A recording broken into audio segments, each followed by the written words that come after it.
K incidentu došlo na tejto ploche pred miestnym barom v nočných hodinách.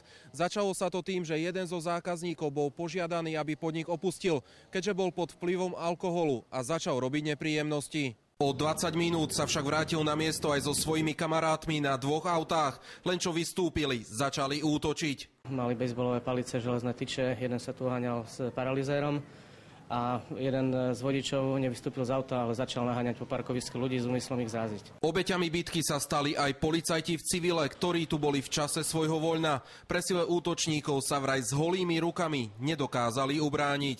V tunajšom Bystre v noci zbili 4 policajtov, maďarskí cigáni bejsbolkami. 4 boli zranení, ktorých odvezli 2 sanitky. I hneď ako skončila bitka a útočníci odišli, prišla na miesto policajná hliadka. Obvodné oddelenie sa totiž nachádza priamo v dedine. Asi po 30 sekundách to bola policajná hliadka, ktorá ich začala nasledovať.